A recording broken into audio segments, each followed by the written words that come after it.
ஸ்னேகா ஒரு ராட்சசி. அவளை ஏத்து நிக்கிற தைரியம் உனக்கு இருக்கா? இவ்வளவுதான் நீ பிரியாவை புரிஞ்சுக்கிட்டதா? இந்த பிரியா ஒரு முரட்டு புடிவாதக்காரி. ஈஸியா எதுக்காகவும் ஆசைப்பட மாட்டா. ஆசைப்பட்டுட்டா அந்த ஆண்டவனே தடுத்தாலும் அதை விட மாட்டா. அதை நீ நிரூபிச்சு காட்டு. உன் காதல் ஸ்ட்ராங்கு. நீ என்ன உண்மையா லவ் பண்றேன்னு நீ ப்ரூவ் பண்ணு. நான் எவ்வளோ தடவை ப்ரூவ் பண்ணிட்டேன். வேணும்னா உனக்காக நான் எவ்வளோ அடி வாங்கியிருக்கேன்னு உன் மொபைலுக்கு நான் ஃபோட்டோ அனுப்புகிறேன். ஆனால் நீ எப்படி ப்ரூவ் பண்ண போற? உன் காதல் என்னை விட ஸ்ட்ராங்குன்னு நீ எப்படி ப்ரூவ் பண்ணுவ? அது உன் மனசுக்கு மட்டும்தான் தெரியும். ஆனால் ப்ரூஃப் எப்படி பண்ணுவ? என் காதல் ஸ்ட்ராங்குன்னு உன் மனசாட்சிக்கு தெரியும். இருந்தாலும் சந்தர்ப்பம் வரும்போது என் குடும்பத்தையே உனக்காக எதிர்த்து நிற்பேன். போதுமா? போதாது. உன் குடும்பம் அப்புறம். முதல்ல உன் அண்ணி ஸ்னேகா முன்னாடி உன்னால தைரியமே ஏத்து நிக்க முடியுமான்னு பாரு. அதுக்கப்புறம் என்கிட்ட பேசு. இல்லைன்னா என் மூஞ்சிலே முழிக்காது. அதுக்குன்னு நான் உன்னை மறந்துட்டு தான் அர்த்தம் இல்லை. நீ இல்லைனாலும் காலம் பூரா நான் உன் நினைவிலே வாழ்ந்துருவேன். நீ தான் எனக்கு மானசீக பொண்டாட்டி. நீ எங்க இருந்தாலும் நல்லா இருந்தா சரி. பிரதீப், நான் உன்னை விட்டு போக மாட்டேன் Pradeep. Pradeep, I love you Pradeep.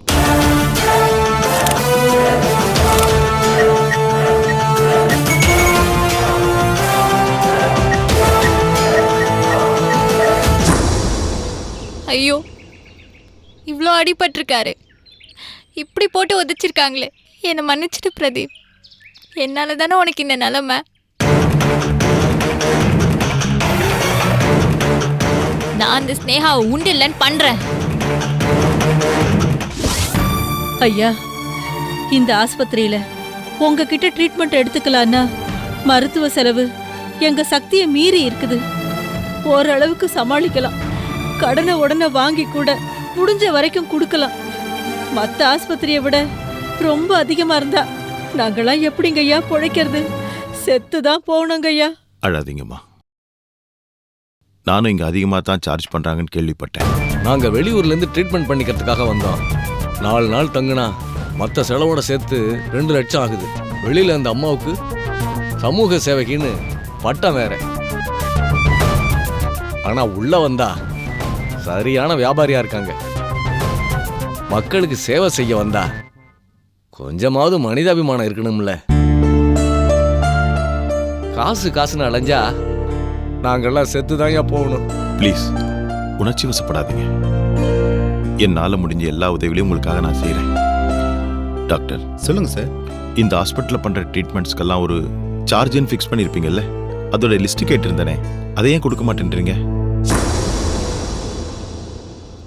Sir, நீங்க எதுக்கும் மேடம் ஒரு வார்த்தை கேட்டுருங்களேன். சிஸ்டர், இவங்க யாருக்குமே என்னை பத்தி தெரியாது.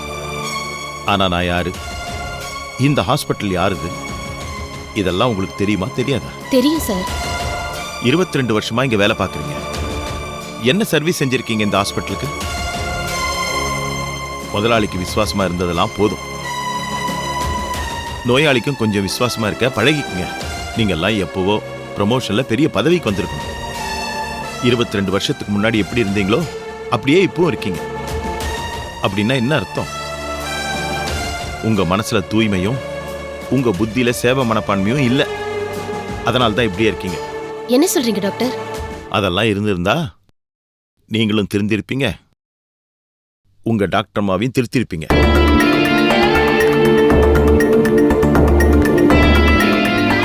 ஏன் டாக்டர், நான் கேட்ட அந்த ஃபீஸ் ஸ்ட்ரக்சர் கிடைக்குமா கிடைக்காதா? தரேன் சார். பேக்கெட்ல வச்சுட்டு இவ்வளவு நேரம் என்ன சார் பண்ணீங்க? இல்லை சார், மேடம் தான் கொடுக்க வேண்டாம்னு சொன்னாங்க. மனசாட்சியோட வேலை செய்யுங்க சார். உங்க அம்மா ஒரு கிட்னி ஃபெயிலியர் பேஷண்ட் தானே? ஆமாம் சார். அவங்களுக்கு மாசத்துக்கு 2 தடவை டயாலிசிஸ் பண்ணணும் இல்ல? ஆமாம் சார். ஏன் டாக்டர், அவங்கள நீங்க வேலை செய்யற இதே ஹாஸ்பிட்டல் கொண்டு வந்து சேர்த்து ட்ரீட்மெண்ட் பண்ண முடியுமா உங்களால? முடியாது சார். ஏன்? இங்கே ஃபீஸ் ரொம்ப ஜாஸ்தி. உங்களுக்கே தெரியுதுல்ல. வெக்கப்படுங்க சார். உங்க அம்மா உங்களை டாக்டருக்கு படிக்க வச்சாங்க. ஆனா நீங்க ஒரு டாக்டராய் உங்க அம்மாவுக்கு என்ன பண்ணீங்க? பெத்த தாய்க்கு நீங்க வேலை செய்யற ஹாஸ்பிட்டல்ல உங்களால ட்ரீட்மெண்ட் பண்ண முடியல. உங்களாலேயே முடியலன்னா இவங்கெல்லாம் என்ன பண்ணுவாங்க பாவம்? சரி டாக்டர்.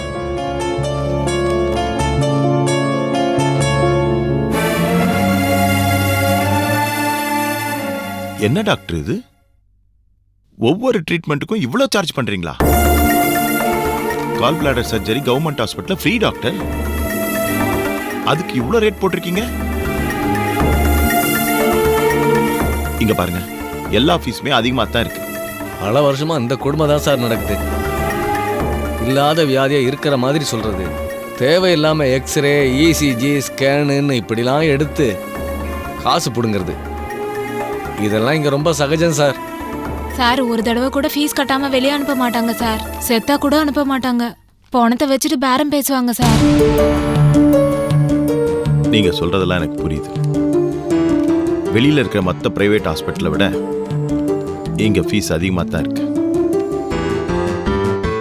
ஏன் டாக்டர், இந்த ஃபீஸ் ரேட் எல்லாம் யார் ஃபிக்ஸ் பண்றாங்க? எம்டி மேடம் தான் டாக்டர்.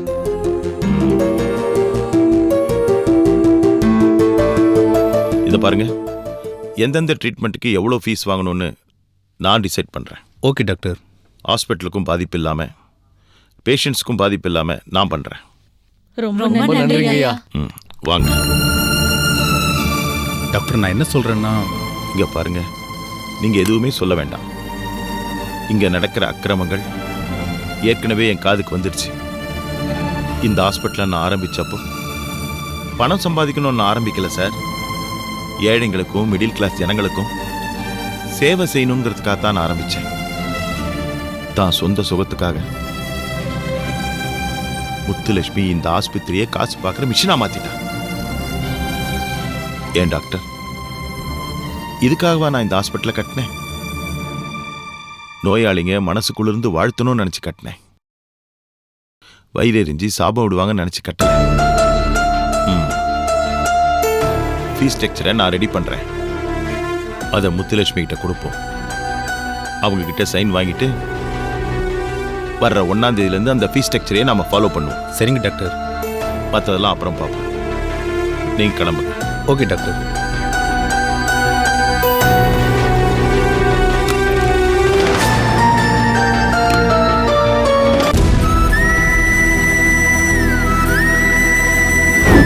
நாங்க 2 பேரும் கோவிலுக்கு போய் ராஜுவை வர வச்சு வீட்டுக்கு வாப்பா, உங்க அப்பா மனசு மாறிட்டாருன்னு சொன்னா அந்த பையன் வரமாட்டேன்னு சொல்லிட்டு போயிட்டாங்க.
தப்பு பண்ணிட்டப்பா.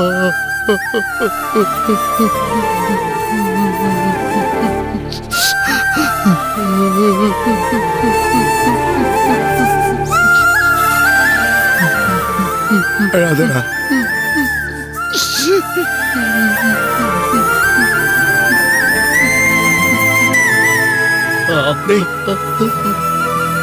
தப்பு பண்ணிட்டப்பா, பண்ணிச்சிருப்பா.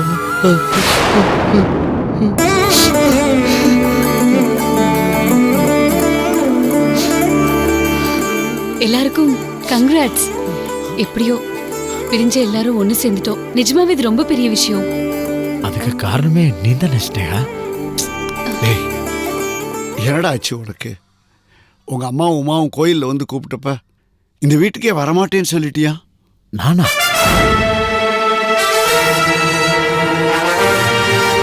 எனக்கே ஒரு மாதிரி ஆயிடுச்சு. நீ வருவேன்னு எவ்வளவு எதிர்பார்த்துட்டு இருந்தேன் தெரியுமா? நீ வரலேன்னு உடனே எவ்வளவு ஏமாத்தமாயிடுச்சு தெரியுமா? நீ இனிமே வரவே வேண்டான்னு பெரிய சத்தமே போட்டேனா? நான் அப்படி சொல்லவே இல்லப்பா.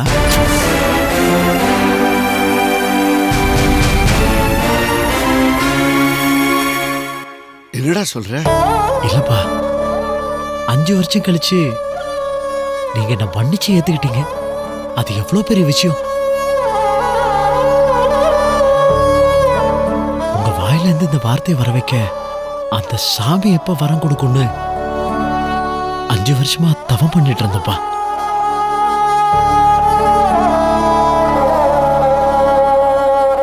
நீங்களே வான்னு சொன்னப்புறம் நான் எப்படிப்பா வராம இருப்பேன்? நான் போய் ஏன் இப்படி சொன்னீங்கன்னு சண்டை போட்டு கூட்டிட்டு வந்திருக்கேன் மாமா. நான் வரமாட்டேன்னு சொல்லவே இல்லப்பா. ஷாமலா தானே அப்படி சொன்னா. ஐயோ, உமா தாங்க அப்படி சொன்னா. அவர்தான் அப்படி சொன்னாரு மாமா. நான் அப்படிலாம் சொல்லப்பா.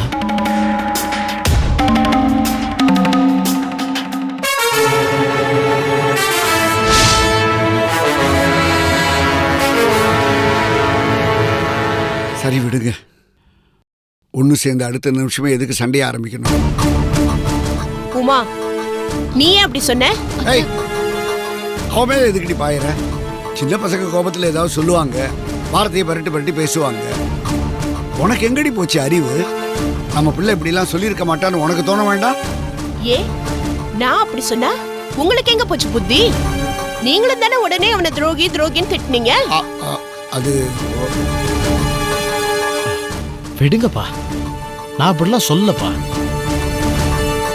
நான் வரவேணான்றதுக்காக யாரோ மாத்தி பேசியிருக்காங்க. நான் உமா கிட்ட அப்பா இப்படி சொன்னது ரொம்ப பெரிய விஷயம், எனக்கு 2 நாள் வேலை இருக்கு, அதை முடிச்சிட்டு அந்த 2 நாளுக்குள்ள நான் வந்துடுறேன்னு சொன்னேன். அவதான் சரியா புரிஞ்சுக்கல போல. அவங்க எதைதான் சரியா புரிஞ்சுக்கிட்டாங்க? இல்ல மாமா, 2 பேரும் சேர்ந்து ஏதோ சதி பண்றாங்க. சரி விடுமா, எங்கேயே ஏதோ தப்பு நடந்து போச்சு. இனிமே இது மாதிரி நடக்காம புருஷன் பொண்டாட்டி ஒத்துமையா ஒருத்தர் புரிஞ்சுக்கிட்டு சந்தோஷமா இருக்கணும், அவ்வளவுதான். ஷமலா, மார்க்கெட்டுக்கு போகணும்னு சொன்னிய, போகலாமா? போலாம். கிளம்பு வா. வா குஷி. பணம் எடுத்துக்கிட்டீங்களா?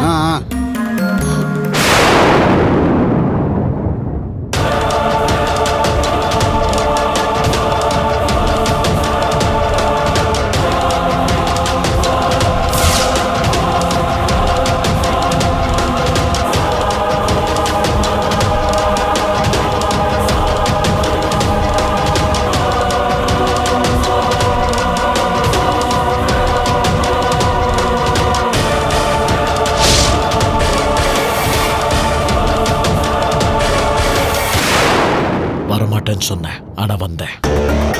நீ திரும்ப திரும்ப வார்த்தையை மாத்தி போட்டு பேசி பிளான் பண்ணும்போது நானும் உன் ஸ்டைலை கடைபிடிக்கிற தப்பு இல்லடி. உனக்கு வெக்கம் மானம் சூடு சொரண இருந்திருந்தா இந்த வீட்டு வாசப்படி மிதிச்சிருப்பியா?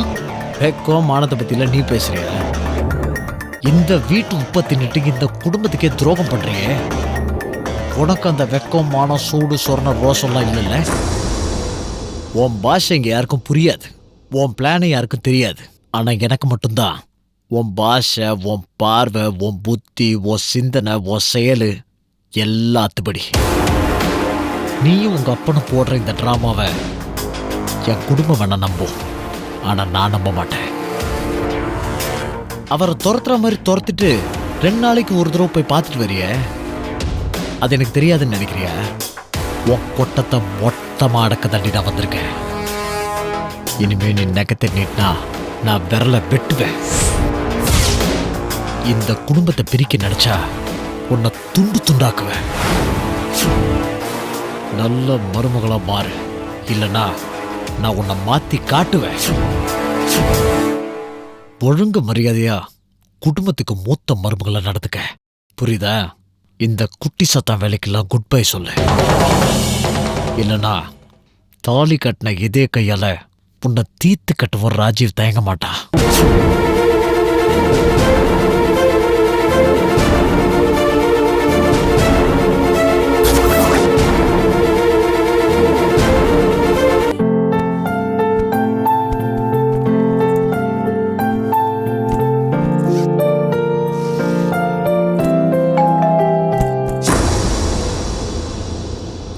இந்த நேரத்துல யாரா இருக்கும்?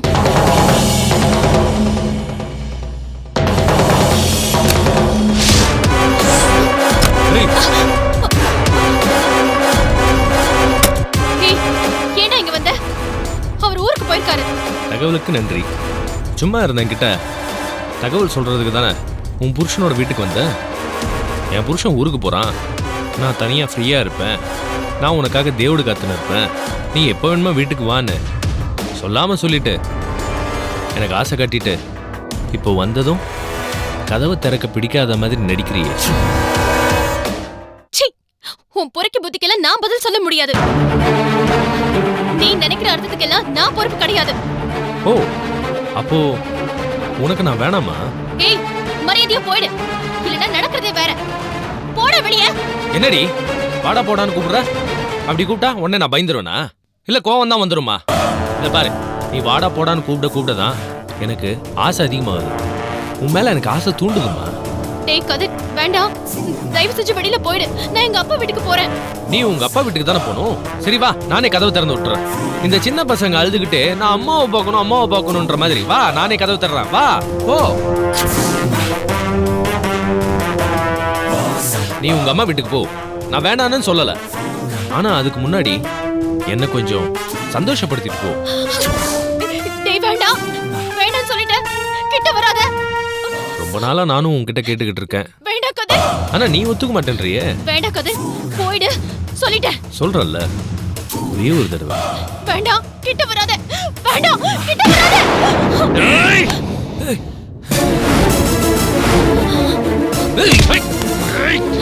இவ்வளோ தைரியம் உனக்கு? ஹரிகேஷ், ஹரிகேஷ் விடுடா அவனை. வேண்டாம்டா ஹரிகேஷ், வேண்டாம் ஹரிகேஷ், அவனை விடு.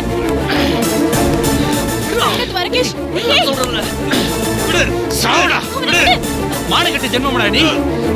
ஒத்த வாங்கி உனக்கு புத்தி வரல இல்ல? அவனை விடு. சொல்றல, கழுத்து விடுடா. டேய், பெரிய பிரச்சனை ஆயிடும்டா. வேண்டாம் ஹரிகேஷ், அவனை விடு. இது எல்லாரும் தெரிஞ்சு போய்டும். நமக்கு தான்டா அசிங்கம். டேய், அவனை விடுடா. அக்கா, விடுக்கா. என்ன நடந்தாலும் சரி இன்னைக்கு. இவனை நான் சும்மா விட போறது இல்ல. விடுடா அவனை. இவனோட அராஜகத்தை இன்னைக்கு நான் முடிவு கட்டுறேன். உனக்கு யாரும் இல்லைன்னு நினைச்சிட்டானா? இவனுக்கு நான் யாருன்னு காட்டுறேன். நான் ஜெயிலுக்கு போனாலும் பரவாயில்ல, விடுடா. கொலை பண்ண விட மாட்டேன். டேய் ஹரிகேஷ், அக்கா, விடுக்கா. விடு அவனை. ஏங்கா தடுக்கிற? டேய், கதிர், டேய், விடுடா. விடுடா என் தம்பியை. ஏண்டி இவனை இந்த விஷயத்துல சம்பந்தப்படுத்துறது நீதானா? விடுடா. உன் தம்பி என்ன பெரிய பேட்ட பிஸ்தாவா? டேய், உன் கூட சந்தோஷமா இருக்குன்னு நினைக்கும் போது எவன் குறுக்க வந்தாலும் சாவடி பண்ணி. என் மேல கை வச்சல இன்னைக்கு உன்னை சும்மா விட போறது இல்ல. ஏய்